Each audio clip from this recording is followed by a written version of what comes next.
This is CBC Here and Now. This Catholic priest here in St. Lawrence is stepping away from active ministry.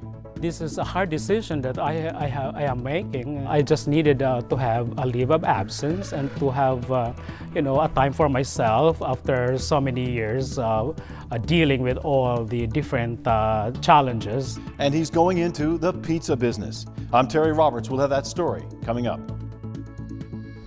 And a bid to save the basilica? Local groups are joining forces. They want to buy the landmark building. Good evening and welcome to Here and Now. I'm Anthony Germain. And I'm Carolyn Stokes. We'll get to those stories shortly, but first, crews are fighting a forest fire in Conception Bay.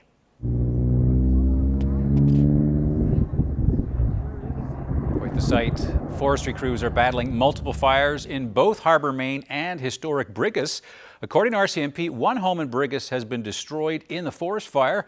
Firefighters are on the scene along with a water bomber, as you saw. People are being asked to avoid the area of Frog Marsh Road. Meanwhile, in Harbour Main, homes are being evacuated and a water bomber has been dispatched as a result of a grass fire. Harbour Drive is closed and motorists and residents are asked to avoid that area. Newfoundland and Labrador is marking a spike in the number of COVID deaths today. 7 people have died since Monday's update. 6 of those people were 80 years of age or older, and the other person was in their 70s. That makes 176 deaths in the province since the pandemic began, with 11 deaths reported this month. 6 people are now hospitalized due to the virus, and 1 of those patients is in critical care. Turning now to the ever-rising cost of doing business, dairy farmers say it's unsustainable that some farms are struggling to make money and others simply won't survive. As Here and Now's Mark Quinn reports, they're calling on the province to help. These cows are literally eating into this farm's profits. The cost of feed is up 35%.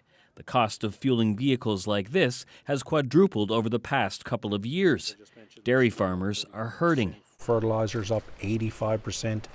The silage filling to wrap our bales is up 50%. Everything's in the double digits and more. Dairy farms like this one in the Goulds area of St. John's are struggling to make money. Dairy farmer Crosby Williams says it's going to be a hard year.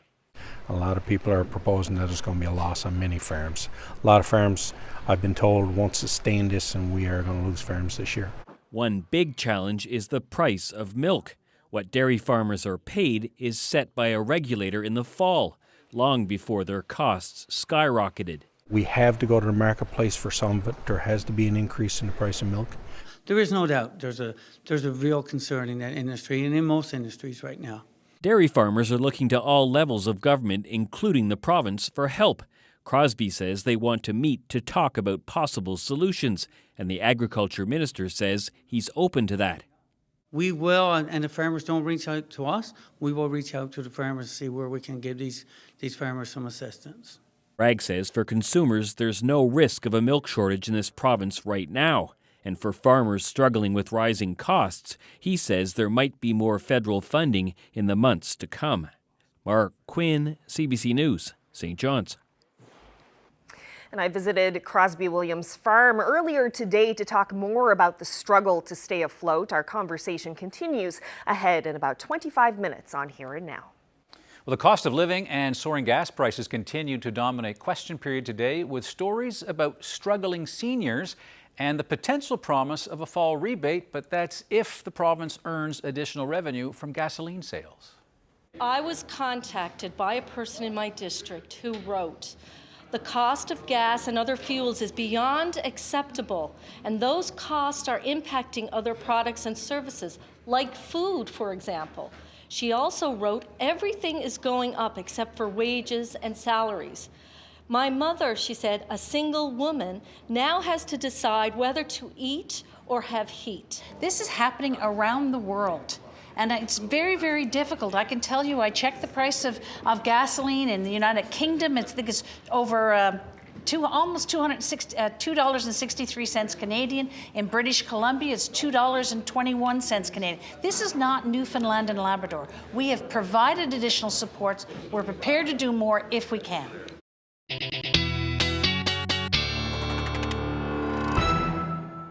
Well, we talked about those fires a little bit earlier, so I thought we'd take a look at the fire hazard map. We're getting to that time of the year now, and we're certainly seeing some dry conditions through parts of central, even the Avalon, and then towards the west coast as well. We're starting to get into that high and very high fire risk. Now, the good news is as we head through tomorrow, some areas are going to see that fire risk go down to about moderate, and that's because we've got some rain that is moving in, but areas through central still seeing those fire risks very high, so certainly keep that in mind.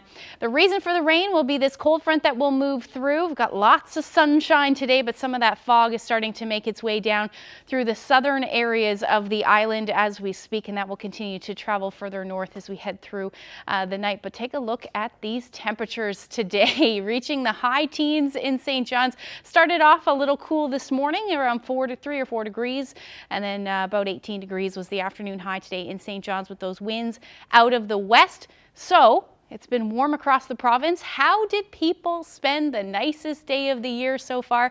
We ventured out to ask. I loves it. I absolutely loves it. I'm not one for the cold, but now that it's nice, I can come out without my jacket on, and I enjoys it. We're out hiking Signal Hill. We come up here a lot, like driving, but we've never actually gotten out and like walked it. So we're out enjoying the views, different spots, different lookouts.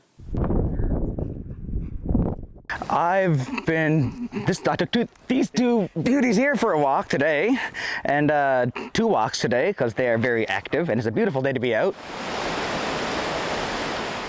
Pretty much like most people today, at the park, in a trail with my daughter, enjoying the nice warm weather, feeding the ducks. Not many ducks around the day, but she's enjoying throwing rocks in the water, so we're making the most out of this wonderful day. We are spending today together at the park and playing, so fun. You're having lots of fun? What do you like about today? Everything at the playground. Your name is name. Isn't it great? It's beautiful. Yesterday was nice too. We went out yesterday as well, but yeah, today is like gorgeous. I didn't expect it to turn so fast to such nice weather. We're from Ontario originally, so we're used to spring coming a little bit earlier. Yeah, this is kind of turned on us all of a sudden, so it's interesting. But yeah, we're really excited to get out and do some activities outside for once. I'm going out to the park because I find it very nice out to have some quality time with my family. Really nice because you get a break from out of your house and everything. I'm just playing in the park and having some fun.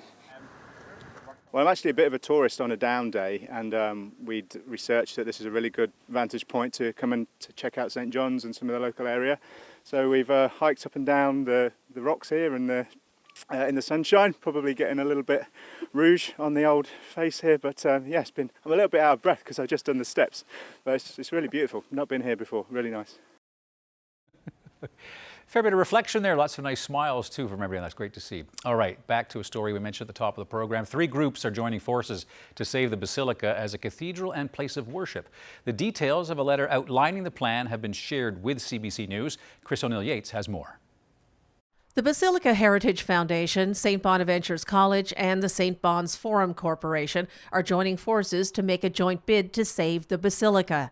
The Basilica and other church properties in the St. John's Archdiocese have gone up for sale to settle the Supreme Court decision involving the abuse of boys at Mount Cashel Orphanage. The joint bid is for the purchase of the Basilica in addition to a block of attached properties including St. Bon's and a hockey rink on that property. If the bid succeeds, the Basilica Heritage Foundation would maintain the Basilica as a faith, heritage, and cultural centre. And it would continue to serve as the church for the centre of the city of St. John's. Under that arrangement, St. Bon's would continue to be a private school and they would keep St. Bon's hockey rink. In an email to CBC News, Archbishop Peter Hunt says the proposal to purchase the Basilica block has the potential for the Basilica to become the home of the amalgamated Catholic community of the central area of the city. And the church is grateful for this new possibility. But they won't be commenting further until the bidding process is complete. The deadline is June 2nd. Chris O'Neill-Yates, CBC News, St. John's. Well, from the Basilica to the Burin Peninsula, a priest on the Burin Peninsula will be leaving active ministry at the end of this month with a plan to open, of all things, a pizza shop. Now, it's a decision he says was partly driven by the upheaval in the Roman Catholic Archdiocese of St. John's. But now the question is, what becomes of the 5 churches he's leaving behind? Here Now's Terry Roberts has this feature report. It's a somber day in this tiny Burin Peninsula community. Here inside St. Elizabeth's Church, Roman Catholics are gathering to pay their respects. A former citizen of Lord's Cove who lived away for years has returned to be laid to rest.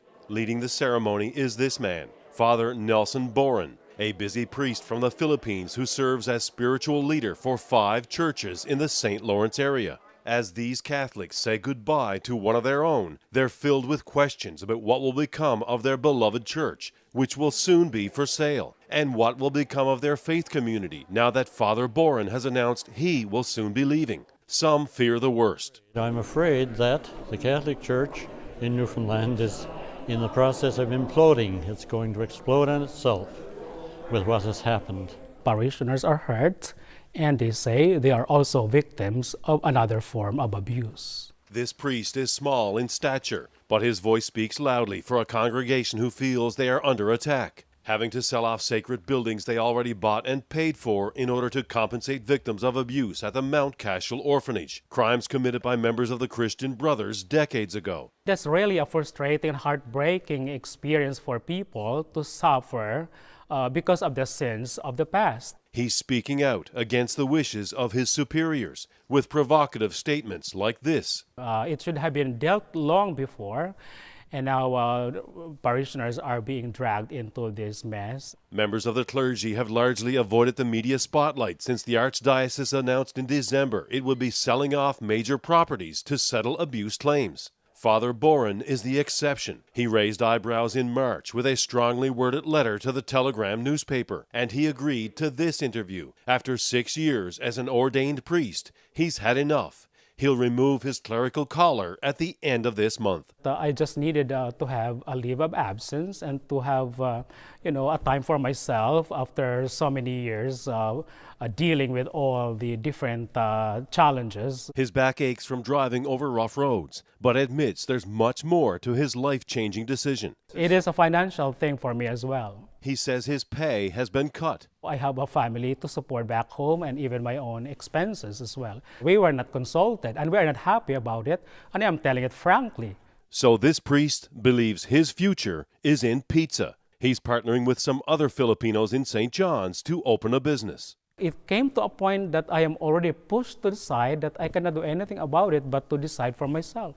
For practicing Catholics in the area, it's hard to find an upside. Congregations are shrinking rapidly. Iconic churches like this one are now too large, too costly to maintain. And with a shortage of priests, it's unlikely Father Boren will be replaced anytime soon. We've dealt with lots of adversity over the years, like any parish has, but this right now threatens to close our parish down, or at least decimate it, to the point where we're be just a shadow of what we always were. It's shaken my faith from the point of view of the inaction that happened years ago. That's always been an issue. Like that. Had this been taken care of, and we always feel great empathy for the victims of abuse, and it's gone on too long. Archbishop Peter Hunt has declined repeated interview requests and would not comment on Father Boren's pending departure. But in a statement, he said it's important to remember the purpose for the sales process, which is to compensate abuse victims and hopefully close a dark chapter in the history of the Archdiocese. Catholics like Sarah Slaney have deep ties to this place. Her parents and grandparents helped build this church. She believes big changes are coming in places like St. Lawrence. I think we'll always have the presence of some kind of a faith here. It may be in a smaller location. It certainly will go on. But it will go on without this clergyman. Instead of administering the sacraments, Father Boren says he'll be serving up slices. Terry Roberts, CBC News, St. Lawrence. Well, it's nearly 2 decades away, but the province is already prepping for 2041. That's when a 70-year-old contract ends, obligating that most of the power from the Churchill Falls hydro project be sold to Hydro-Quebec. The Premier is assembling a panel of experts to recommend how the province can maximize the benefit. What we want is for this panel to provide all options, potentially some that we haven't thought about given the changing markets, to ensure that this asset is well positioned for the people of Newfoundland and Labrador to return maximum benefits. We've recognized that many things have changed, and we need to make sure that this asset reflects the changing energy markets. And the panel that was announced, it's going to be working for free. Carl Smith, the former CEO of Newfoundland Power and Fortis Alberta, is going to chair the 2041 panel. Oil and gas are in the past! Oil and gas are in the past! Well, protesters gathered outside of Equinor's St. John's office to voice their displeasure with the controversial Bay du Nord project. The rally coincided with the Norwegian oil company's annual general meeting in Norway. A group called Eco Justice has filed a lawsuit against the federal environment minister's approval of the $12 billion project. Everyone should be proud of themselves for being here at this rally today. Woo! From Stavanger, Norway to Stavanger Drive, gas and oil has got to die. Woo! We're here to protest against Equinor's project and Bay du Nord, and I'm really happy to share some of my thoughts with you today and to spend this hour fighting for a just transition into a renewable sector and to fight for the rights for Newfoundlanders and Labradorians to have a healthy and striving economy and ecology here. Not long out of the penalty box, touched across, they score. Ouch. The Newfoundland Growlers hit the ice tonight at 7 Island time after dropping Game 3 in their playoff series last night. The Reading Royals took down the local team 3-1 at the Mary Brown Centre. Yeah, the Growlers are now down 2-1 in the second round of the ECHL playoffs. The two teams will duke it out tonight in downtown St. John's for Game 4 of the best-of-7 series. I thought it was a good game by both teams. I thought we played really well. We had a lot of scoring chances, that we just didn't score on. Very good goaltending on their part. And at the same token, we gave up some chances, and KP made the right saves. I mean, he only let in 2. He gave us an opportunity to win. Their guy played really, really well as well. It was a good hockey team by both teams.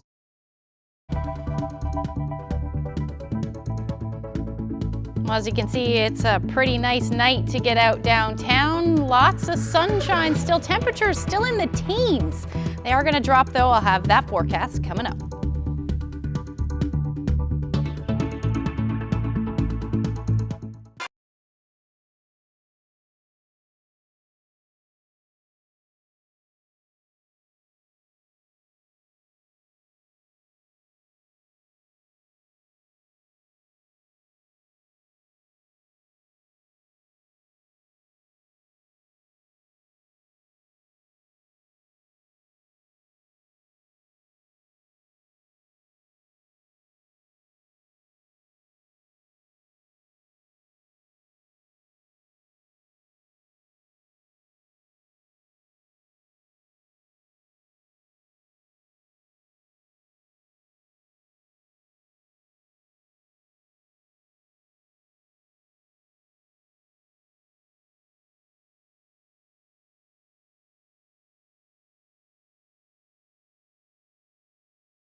This weather update is brought to you by the Healthcare Foundation Home Lottery. Absolute final deadline is midnight, Friday, June 3rd. Order tickets now at hcfhomelottery.ca.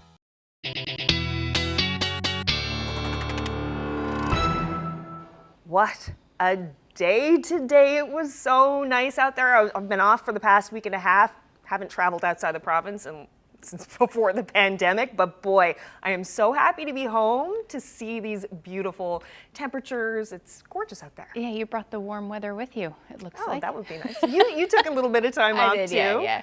So I'll say I brought the warm weather. Yeah, then. that makes more sense, yeah, I think. Definitely. Yeah, absolutely gorgeous day today. We're starting to reach, or more and more areas, I should say, are seeing that 20-degree range, which is really nice. Let's take a look at where most of the province sat today. 22 degrees again today in Happy Valley, Goose Bay. That warmer air taking a little bit of time to move along, but temperatures up across Labrador still very much in the teens. And similar forecast, or rather similar temperatures today across the island as well. 21 degrees in Badger, that broke a record, in Gander rather, that broke a record today. Badger sat around 22 degrees. And then unfortunately those temperatures in onshore flow though were a little bit cooler, only reaching about 9 degrees in Port aux Basques, same thing for Burgeo this afternoon. Now a little bit more temperatures here by Rodney Barney. He tweeted this a little bit earlier. You can see some of those numbers definitely in the high 20s. Burntberry Pond sitting at 21.2 degrees today, and then lots of areas into the high teens. Millertown just barely about 19.9 degrees today. So certainly lots of warm temperatures out there. And the reason for that is a nice big ridge of high pressure allowing some of that warm air to move a little bit further north. But we do have a cold front that is going to sweep through. It's already bringing some showers to parts of central Labrador, which is why we saw that temperature drop today for you across Happy Valley, Goose Bay. And then we do have some of that fog making its way down through the southern areas of the island. The other thing to note is the winds gusting up across the Big Land. They're gusting generally between 50 to as much as 70 kilometers per hour. And we're going to see that continue as we head through the night tonight, and then tomorrow afternoon a lot of areas will be seeing those winds gusting between 40 to 50 kilometers per hour, some pockets of a little bit higher than that. But by the time we get into Friday, we're going to see those winds die down as that front moves through. So temperatures right now, still a beautiful evening. 19 degrees in Happy Valley, Goose Bay, 16 in Lab City right now.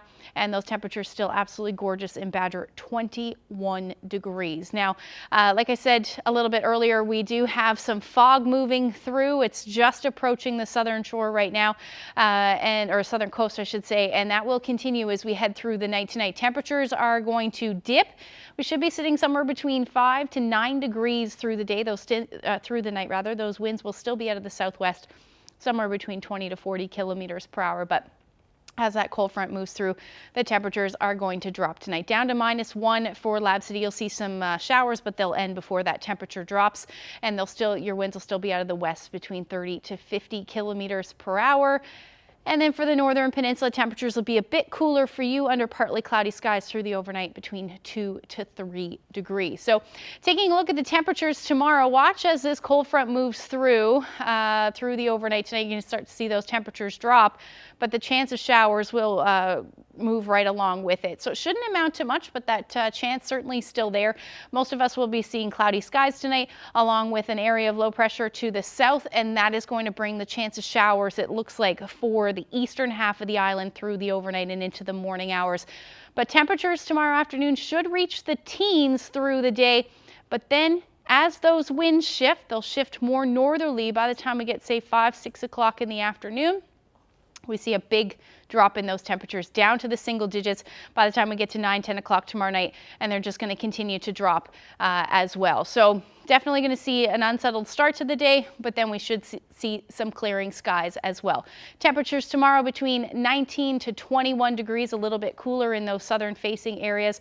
And again, that wind shift will drop these temperatures, but it will be another beautiful day as far as sunshine goes. Winds out of the northwest for you along the west coast between 14 to 18 degrees as your daytime highs. Northern Peninsula single digits, back to single digits for southeastern Labrador as well. and then it looks like we should reach about 12 degrees in Lab City. Now we're looking at a cool down for you as well, but I'll get into those details when I come back.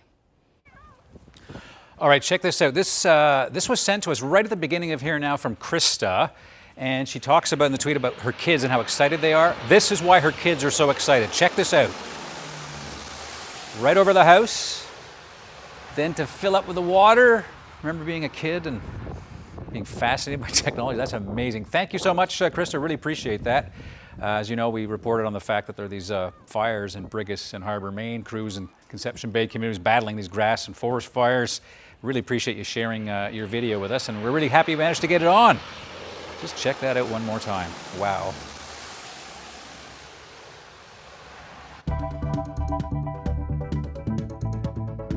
Well, if you're feeling pain at the gas pumps right now, imagine what it's like filling up one of these.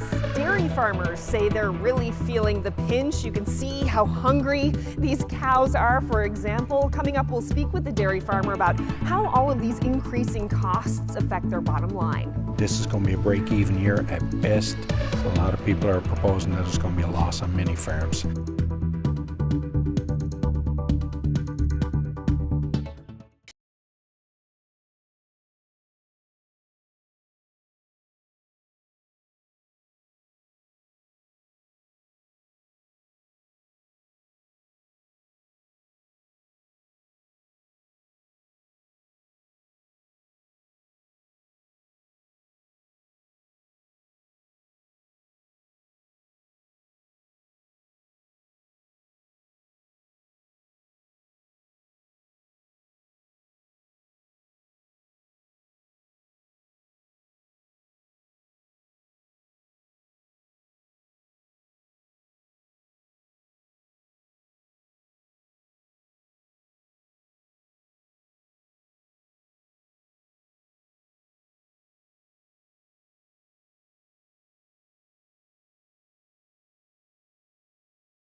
Well, it seems everything is getting more expensive these days. We're all feeling the cost of inflation. Dairy farmers, well, they're no exception. I'm here at Pondview Farms in the Goulds, and joining me now is owner-operator Crosby Williams. So first of all, tell us a bit about your operation here. You've been in business a long time. What do you do?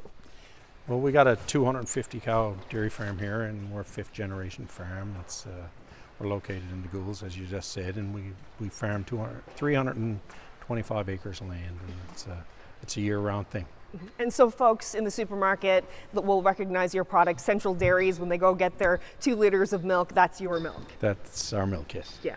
It's been very difficult these days with inflation, the price of gas. We're all feeling it when we go to the pumps. What's it like for you trying to keep this operation going? Well, there's always been economic troubles and difficulties in dairy farming. It's the nature of the industry, but lately, over the last 6 months, it's become very problematic. There's a lot of costs now that are going out of control, actually. Freight and fertilizer, fuel. Certainly fuel is absolutely horrendous at this time, and I guess, our biggest cost, feed, is the most alarming one, and I've been told that it's going to go up 35% in the next little while. So those costs are actually they're unaffordable and they're unsustainable. What does it mean to your bottom line? Because I know I go to the grocery store, the price of milk hasn't really changed a whole lot in the past while. So what do all of these expenses mean to your bottom line? Well, there'll be no bottom line this year. A lot of the farmers I speak to now have been telling me that this is going to be a break-even year at best. A lot of people are proposing that it's going to be a loss on many farms. A lot of farms, I've been told, won't sustain this, and we are going to lose farms this year. What kind of increases are you seeing? You say that the cost of feed to feed these guys, that's an alarming increase, you say. How large are these increases?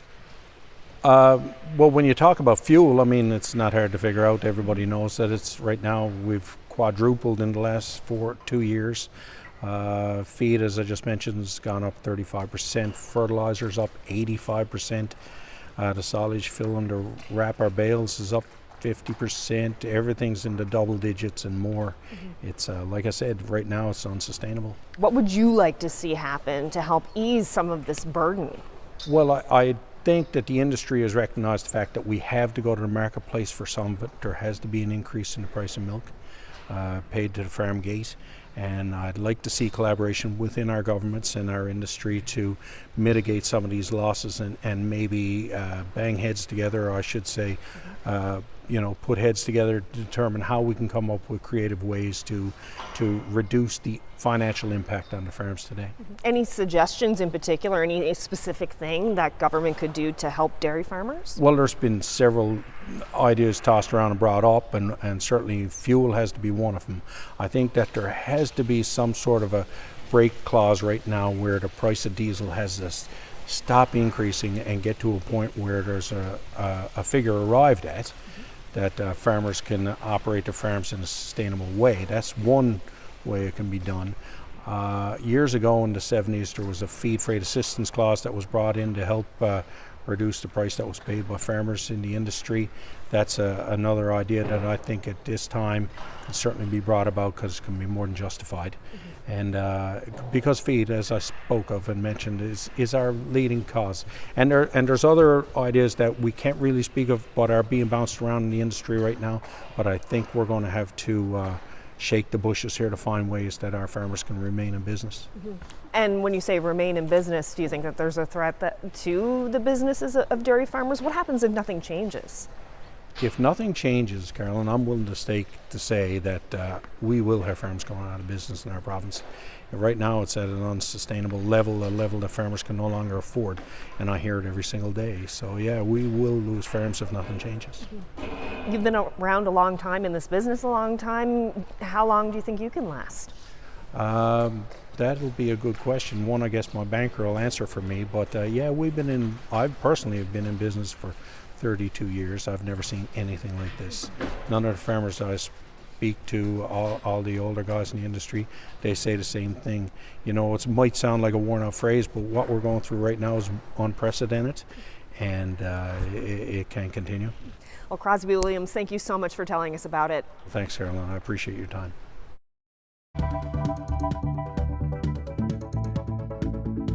The people who you work with, you're like a family, and I love meeting all different kinds of people.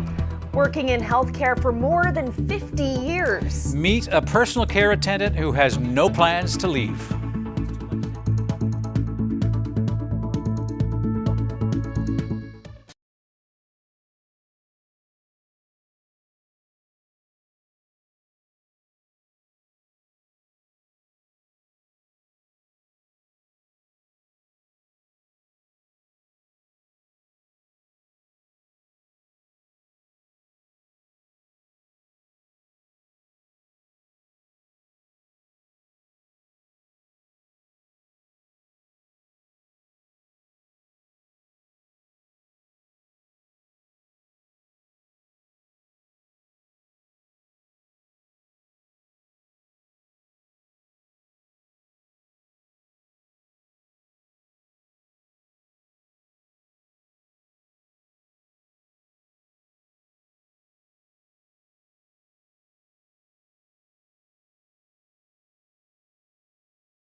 Welcome back to Here and Now. Well, in life, all of us have to work for a certain period of time. Some of us call it quits after 20 years. Others wait till they can get a pension, say at around 30, maybe 35 years.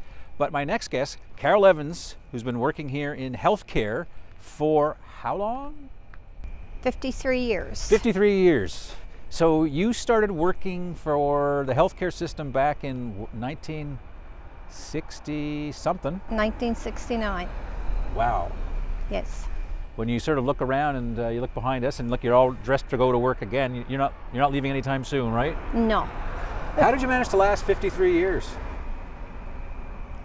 Hard worker, I guess. I don't know. I love my work. What is it that you love about it? I love the people. I love meeting different people. You meet a lot of people in what I do, and It makes your day. I Now, love it. You're what's referred to as a personal care Personal attendant? care attendant. So what is it? What do you do? Well, I come in every morning and I get the patient's charts all ready for surgery. If they got to go up to if I got to go to the floor to get a patient, I'll go up and bring that patient down by 7:15, have them ready for surgery. Right. And then I'll get the charts ready, pass them on to the nurses in the OR, and they'll check in their patient, and then your day starts off there. So when you started this in 1969, obviously that wasn't here. I mean, we've done other interviews and stories in here now, but people, did you start at the Grace, or where did you? Yes, I started off at the Grace Hospital. I worked 2 summers, one in the cafeteria, one in the kitchen. I went back to school, and then Grace called me with a full-time position in sterilizing, so I went there in the sterilizing, loved it. Right. And then I left there after so many years and went up on 6 surgery and worked up there. Then when they said the Grace was closing, which was heartbreaking. That was hard on people. It was heartbreaking. We were all like one big family. So then we had to join a new family. But about 3 years, I watched the board and I found a job that I think I would really love. And I got it in recovery room here at St. Clair's. And I started out there with nice people, and the rest is history. Rest is history. I'm still there. So I guess over 53 years, you've certainly seen, different ages of patients, different kinds of patients, and also the healthcare system's been through a lot of difficulties and successes and challenges. What keeps you going? Because working in healthcare is pretty challenging at the best of times. 53 years, I'm still trying to get my head around. And it's 2 life sentences if you're talking in terms of prison terms, right? Yeah, I'll soon get released one of these days. But what is it that's kept you going? The people who you work with, you're like a family, and I love meeting all different kinds of people. And you will meet that in the healthcare. Yeah. And I love it. And I love everybody that you work with. They're amazing. You don't plan on leaving anytime soon, right? No, I hope not. As long as my health can keep up and I can keep going, right, I'll keep going. So you're not one of these people who's kind of looking at the pension clock and my retirement date and all that? Because 53 years. I have no pension. Back then, years ago, you didn't have to partake of a pension. Okay. So when you're young and foolish, you don't look at, I'm going to retire one day with a pension. You don't think of that. Right. But I don't mind it. I love working. Right. But I guess part of you still have to work then. Oh yes, yeah. You got bills to pay? Bills to pay, a mortgage to pay. When Yeah. you're in a second marriage, you got a mortgage, so you got to keep life going. And with the cost of everything now, you got no other choice. So I don't want to be indiscreet, but you recently celebrated a birthday, 71? Yes, 71. And I'm assuming, given that you've been here for more than half a century working here in healthcare, they must have given you some kind of cake with a fair bit of candles. No, I didn't tell them it was my birthday. But somebody found out. But pathology staff, I go up there every day, sometimes a dozen times a day with specimens. And we get chit-chatting all the time, and the group up there called me up for coffee the next morning, and they had a cheesecake there with 53 on it. Yeah. Some people wished me luck on my 53rd birthday. I said thank you. But they gave me the cake for 53 years of service. Of service. Yeah. Ah, okay. Well, listen, it's an absolute pleasure meeting you. Thank you. And I wish you another 53 years. Thank you. I'll probably be another 3 or 4. At least. Yeah. Thank you so much. Appreciate that. Thank you. Wow. Love her, eh? What a sweet person. Yeah. Imagine how many people she's helped over the years. Yeah, lots. Incredible. And Anthony, this is your last day with us here on Here and Now. You're not retiring either. No. But you do have some business to take care of before you finish up. Now that I'm leaving, I'm getting generous. So last night's book contest, we spoke to Bill Rowe about this book, The Reincarnation of Winston Churchill. Asked you a question. You'll remember what that was. Joey renamed the Churchill River in 1965, and we asked you what are 2 names that the river had in the past, and the answers are Mistasshipu and its translation, the Grand River, and the Hamilton River, named in 1821 after the Commodore Governor of Newfoundland, Charles Hamilton. And the winners are Wyman Jack in Happy Valley Goose Bay and Austin Saunders in Paradise. So signed copies are on the way to you. And should mention Bill Rowe is going to be signing books at Chapters in June, the day before Father's Day, and in 10 days he's got a book signing at Kohl's in the Avalon Mall in the evening. Now, since I'm getting all generous, as I change hats, we decided to give you a prize now. So I have this hat and this mug. So on the go, here and now, I'm going to give you a chance to win both that, and we'll take all the correct answers and pick 5 winners at random, so that way the YouTube viewers aren't discriminated against. So email your answer to hereandnownl@cbc.ca. So take a look at those 2 hats you see there and tell us the names of those 2 hats. Newfoundland Links, what are they called? Send your answers to hereandnownl@cbc.ca, and we'll pick the winners randomly tomorrow, and good luck.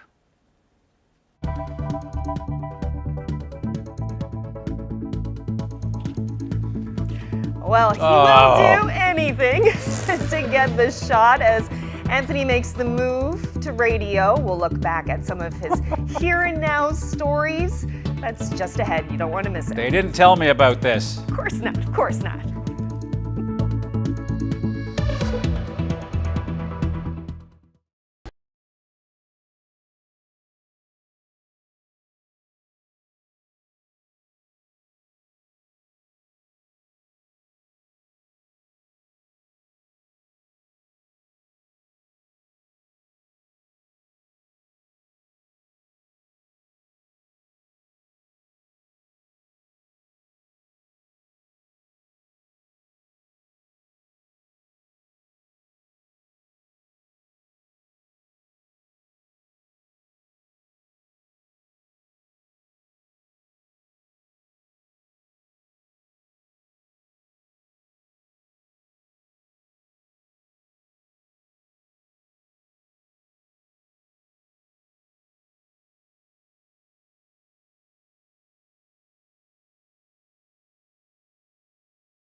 Welcome back to Here and Now. Now, before we get to the weather, we just want Anthony to come over for a second. As we mentioned before the break, it's his last day hosting on Here and Now. I'll stand here in the shadow. Yeah. He's returning to his radio roots, taking over as the host of On the Go starting tomorrow. Yeah, so of course you won't be leaving the building. You're still going to be with us. You can still hear him on radio, and you'll even be on Here and Now from time to time. I'll bring a camera with me, even though On the Go is my focus. I'm not going to think forget even about tomorrow, you. I think tomorrow you're going to have something on the show. Yeah, so maybe that's Friday good. too. Yeah, well that's great. You can't get rid of me. Well, before we end the show, we definitely want to have a look back at some of your finest moments, some of your interviews over the years. So please have a look. Reel or... We're 30 minutes into the show. You haven't run away yet. You're No, still here. I'm still here. Thank you. Are you telling me something? Yes, thank you very much. Welcome to the show officially. That. Yeah, I was reading the contract, and there's a section there that talked about an audition, and then I read the fine print, and it actually says probation. So hopefully I'll last the week and see what happens. Well, you're, again, 30 minutes in, so you're doing pretty well. No hooks? Yeah, that's right. Not yet. Yeah, there was a backup plan. I pushed you aside and just read the rest. Listen, Galen, let's get real. We've got several workers here at the No Frills in Paradise. You've probably seen some of the strikers at a Dominion near wherever you live in the province, but here's a different change in tactics. Now joining me now is Carolyn Rice. She is the local president of the union. So Carolyn, why are you here instead of Dominions? There are many layers to an onion, and when you peel them off, there is a neurotic vegetable right here, which has got our next guest, Jackson McLean here at Gay's Seed, into a bit of trouble. What kind of store are you running here? Just a garden store. We sell seeds, soil, supplies, nothing sexual. Now, if Facebook has a problem with what you're holding in your hand there, these Walla Walla onions, I guess depending on how you look at it, you might see things as if it's some kind of psychiatric test. What's Facebook's problem? Well, we got notified the other day that it's an overtly sexual image that they had to ban from the site. From what you've learned, is there a link between the weakening of Inuktitut and what happened in the past in residential schools? Yeah, that's a lot of what happened in residential schools. Basically, the goal of the residential schools was to take that culture and native identity away from the children and replace it with religion.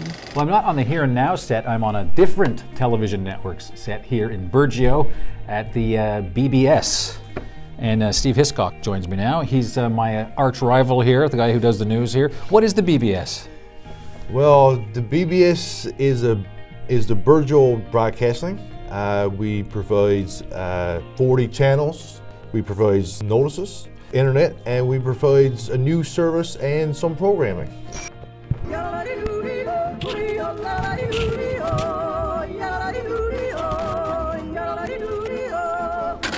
We've covered many stories on Here and Now about problems with addiction in our province, often relying on doctors and experts and social workers, sometimes politicians.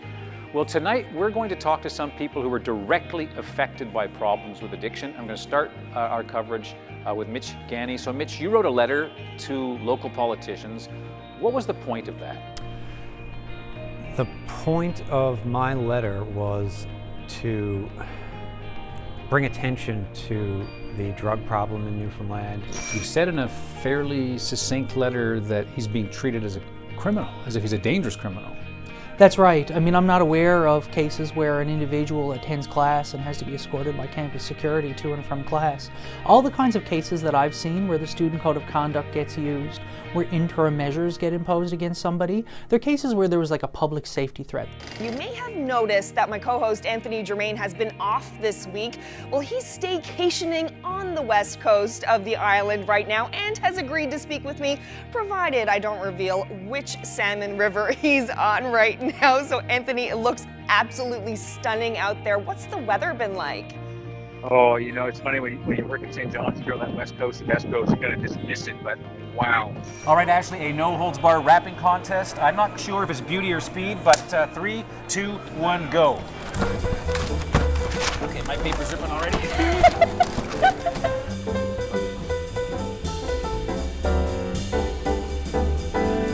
Oh, I cut it too short. That happens, rookie. If you were on Signal Hill over the weekend, you weren't seeing things. There actually was a 2-kilometer chain of bras pushed right up to Signal Hill this weekend.